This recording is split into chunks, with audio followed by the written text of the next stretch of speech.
Namah. Good morning, sir. It's 10:30. Amitji, can I take just 10 minutes more? Is that okay? It's 10:30. Can I take 10 minutes more? Yes, please. Yes. I would like to know your reasons for which you support the caste system based on you support the reservations based on caste system and not on the based of economic inequality. Great. So, most individuals, when they have an opinion, it is shaped by their personal experience. There's a decent chance that my position is biased by my personal experience. Allow me to use a few politically incorrect terms. Going by today's definition, I'm a Brahmin, but I don't think I'm a Brahmin in conduct or in mentality. I see more of Rajasic tendencies in me, and therefore perhaps I should have been in a different caste, so to speak, or a different category, so to speak. Despite coming from that background, I come from a low middle class family. So I was always educated in state board schools, in Andhra state board schools.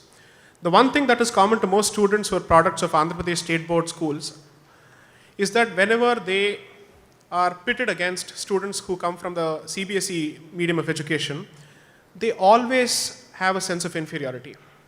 I've noticed that. Maybe over a point of time, it evens itself out. But at some stage, that exists. Okay? So the question that I asked myself was, I come from a certain background which prides in its educational history or in the fact that it has a temper for education or a passion for education.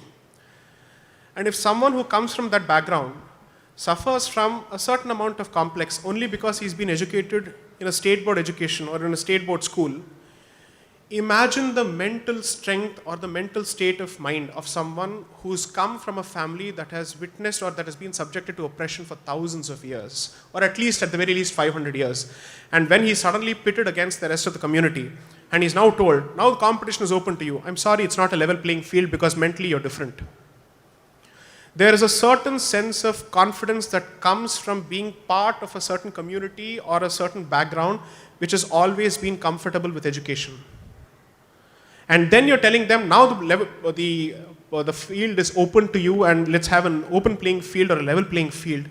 It is going to take a certain point of time until they come at the same level as you in terms of confidence, not in terms of aptitude. There's a difference. There must be someone who's absolutely good at mathematics, but if he doesn't believe that he's good at mathematics, even his brain will refuse to function. That is the difference between aptitude, interest, and confidence. So reservation, according to me, was meant to be affirmative action to give them the same level of confidence. So I do believe, and frankly speaking, if you were to go to several pockets of this country, and if you go outside the urban islands, there is a certain amount of discrimination that is still going on. And if you refuse to accept that fact, it is to your detriment, because your refusal to accept that fact is helping somebody else exploit him to take him out of the dharmic fold. So it's in your interest to accept that fact and do something about it. That's point number one. Point number two is, the question would be for how long? We keep citing Ambedkar, saying he said it's only for so many years or for so many generations, and even he didn't think of it as a permanent solution.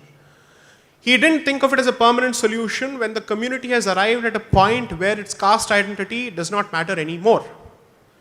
When intercaste marriages become the norm, when it is perfectly possible for you to think of a marriage outside of your caste without being constricted or constrained by other considerations.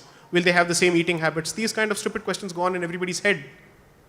So when that is the case, I do believe that there must be a certain amount of continuity as far as caste-based reservations are concerned, notwithstanding the fact that my own people may not agree with me, or people from my community may not agree with me, but take it from me in writing.